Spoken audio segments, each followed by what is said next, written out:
What is up, YouTube? Thanks for coming back to my channel and checking it out. It is Devin Burr, aka Mr. Burr, aka your money mentor.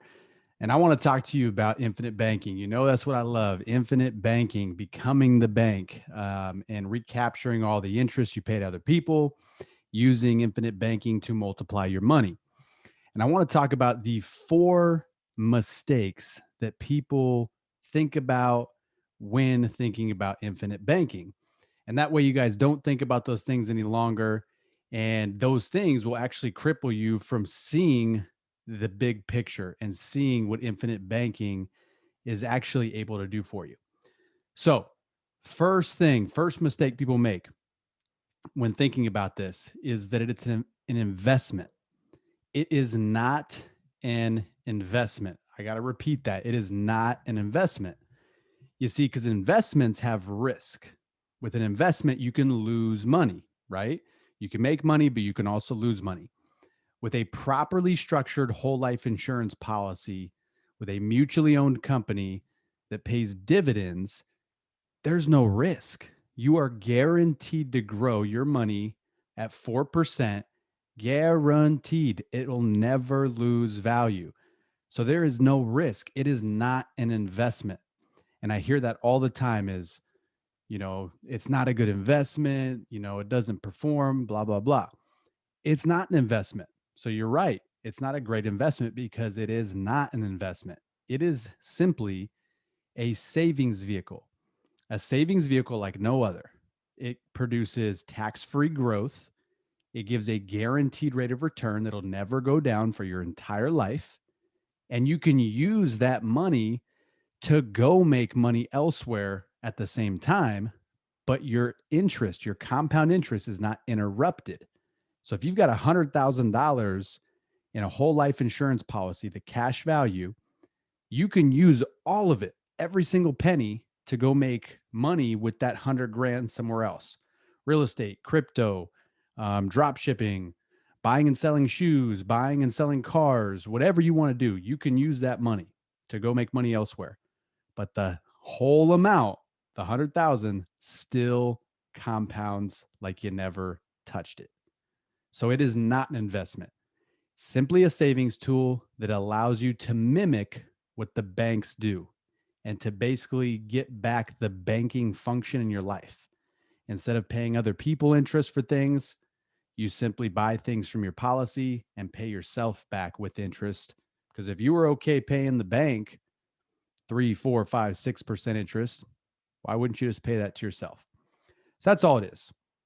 Now, the second thing that people make the mistake of is focusing on the growth of the policy too much. Because I hear all the time, oh, it's only 4%. Like, who cares? Yeah, 4% is not sexy, right? When you can go make huge returns in different areas.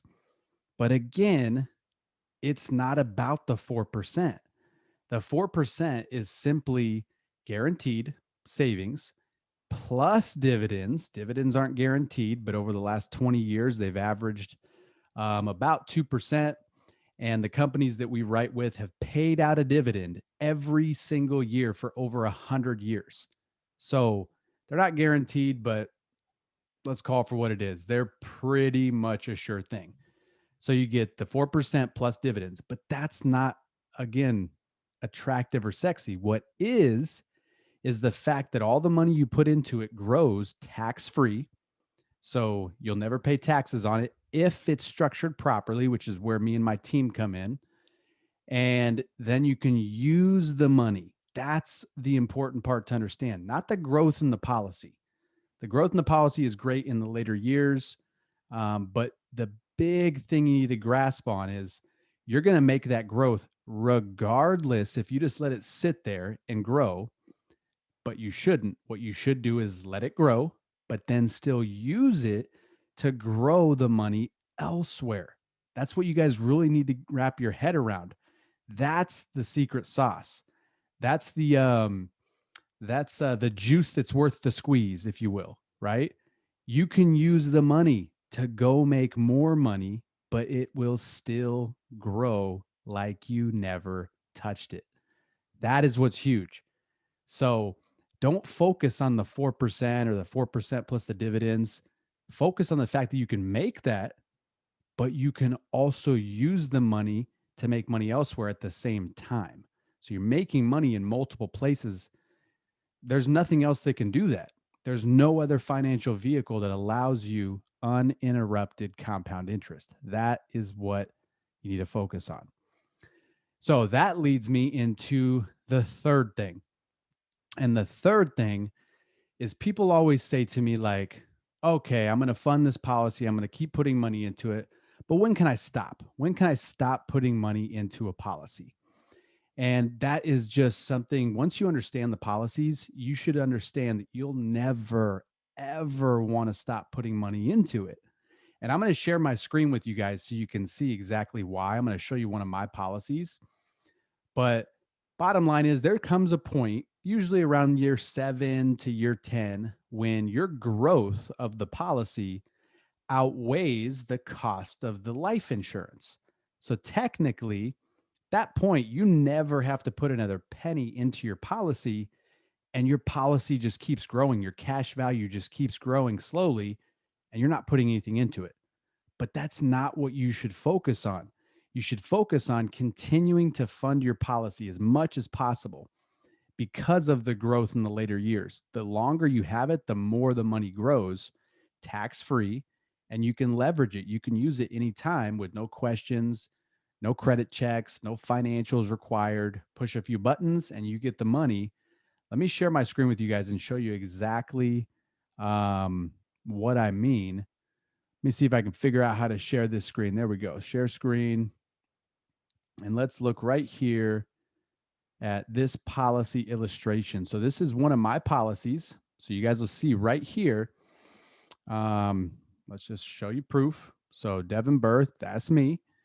I got this policy last year, and I funded at $125,000 per year. So that's this policy. Now, if I put in more than $125,000 into this policy per year, I run the risk of the policy going into a MEC. That's a modified endowment contract, which you don't want because then you get taxed on all the growth. So you set your limit. I set this one at 125. I'm never going to put in more than that because if I do, I'll get taxed. I don't want to get taxed. I can put in less, just not more. So 125, my goal is to put in 125 every single year so that I get the most growth in the policy. So let's take a look at this right here. So we got year one, 125 grand in, access to about 116. All right. And then that amount just keeps going up every year. But let's go to year 11. So after year 10, I've maxed out my paid up additions. So I can't put in 125 grand anymore or I will get taxed. Only thing I can put in after year 10 is 50,000 bucks. That's the most that I can put in to the policy per year after that. At this point, technically, I don't got to put anything in. I can stop putting money in. Policy will continue to grow and all be right. I can use the cash value anytime. But here's why you guys should never stop putting into a policy. So let's go year 11, 50,000 bucks. I put $50,000 into the policy. My cash value goes from this to this by putting in 50,000 bucks. So let's take out my trusty calculator and see how much that's going up. So we got 1,509,998. And then it grows to 1,621,436. So by putting in 50,000, and you guys can do this math to make sure that I'm doing it right. I just did it. If I put in $50,000 when I'm 46 years old, my cash value grows by $111,438. So I put in 50, it grows by 111,000. So let's just look at what that rate of return is. Cash on cash return. Put in 50, have access to 111. That is a 222, 23% return. why would I ever stop putting money in? Because it just keeps getting more ridiculous. Even if I didn't have $50,000, what I would personally do is go to someone and say, hey, I need 50 grand for a week. That's all I need it for. If you give me 50,000 bucks in a week, I'll give you back 55,000. So they would make 5 grand by just using their money for 1 week. Because when I put this in, once the check clears with the insurance company, I can immediately get 111,000. So if I put in 50 and then give them back 55, I still have the difference between 55 and 111,000. And all I did was use someone else's money, even if I didn't have my own money. So, guys, you should never stop putting into a policy. Let me give you even a more ridiculous. Again, longer you have it, the more it gets, because compound interest takes over. So, $50,000 at year 20. When I'm 55 years old, I put in 50,000 and it grows by this much. So let's see what that difference is. It grows from 2,785,251 is my cash value, and it grows to $2,974,201. So my cash value grows by $188,950 by putting in 50,000. So let's look at what the cash on cash return is. Put in 50,000, I have a 378% cash on cash return. And that's in the policy. That's not including, like I said before, not focusing on the returns in the policy. A 378% return is pretty darn good, but I can then use all the money, the 188,000, to go make more money. That's what you guys have to understand is never stop putting into a policy. Keep putting it in because it's all tax-free growth. The 188,000 I grew my policy by is tax-free. I don't pay any taxes on it. So it's really like a bigger return because there's no taxes, right? If I had that return, then I had to pay taxes. That's what? If it's capital gains, short-term capital gains, that's like 37% off the top. That's not a thing in the policy. So, guys, never stop putting into your policy. Don't focus on the gains in the policy, especially in the early years. Focus on what you can do with the money outside of the policy while your money continues to grow like you never touched it. All right. And then that leads me to my fourth thing that I wish people would just not get hung up on is paying too much attention and listening too closely to their financial advisor or their insurance agent. Here's the reason why, guys. You have to understand that if a policy is structured like you just saw, like my policy, where it's high cash value, if it is structured that way, the agent gets paid next to nothing. It's basically they're giving up 60 to 90% of their commission. So they have no incentive to give you a policy that is like this. So they're going to tell you, no, you don't want to do a whole life like that. It's not a good investment. Again, not an investment. Oh, your money's better use elsewhere. So it's because they have no incentive to write this policy for you. They'd rather give you a regular whole life policy that's built for the death benefit, which pays them a lot more commission. So, guys, that's the biggest mistake I think people make is listening to their financial advisor. Because really think about a financial advisor. They make money based on commissions. They're an employee. So unless they sell, that's the main thing, sell you on a policy, they're not making any money. And they're not going to sell a policy that doesn't make them high commissions. There's no incentive for them.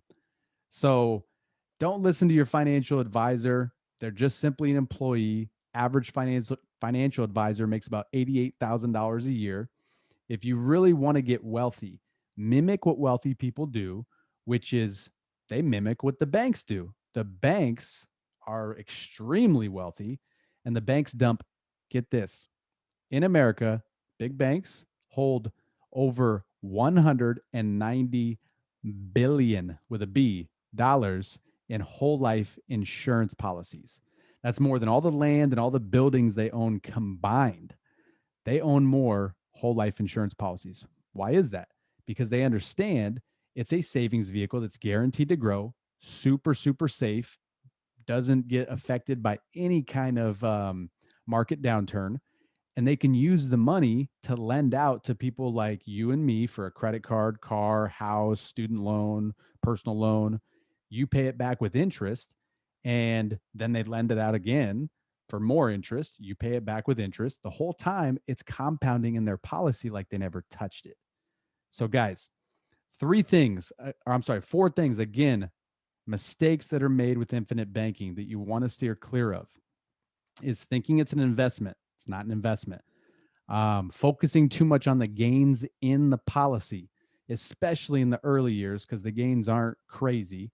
They get insane in the later years. But also, third is thinking of when you can stop putting money in. Never stop putting money in. As long as you have income, dump it into policies. I dump every penny of my income through whole life insurance policies. And the fourth thing is paying too much attention to and listening to a financial advisor who is just trying to sell you to make commissions. Take advice from an entrepreneur, someone like myself, who I get paid off commissions, yes, if I do a policy for you, but the commissions are 60 to 90% less. Why would I do that? Well, I've got a pretty big following. I do a lot of policies. So I make a lot of money, but it's not a lot of money per policy because I'm setting the policies up for high cash value. So you guys have the same kind of policies that I have. And then also I do real estate. I've got other streams of income. But bottom line, guys, take advice from me, not from someone who's just trying to get a commission, who makes a paycheck, who's an employee that probably doesn't even have any assets themselves. So hope you guys learned some good stuff from this. Go ahead and shoot some comments. Let me know what else you guys want to know about. I'm trying to make more YouTube videos, but haven't really figured out the whole algorithm. I think you got to smash the like and hit the subscribe button. I don't know. But basically, guys, if you got value from this, shoot a comment, hit the bell, I think you do, and subscribe so you guys can actually get alerts when I make videos. So, as always, I appreciate you guys. I love y'all. And until next time, peace.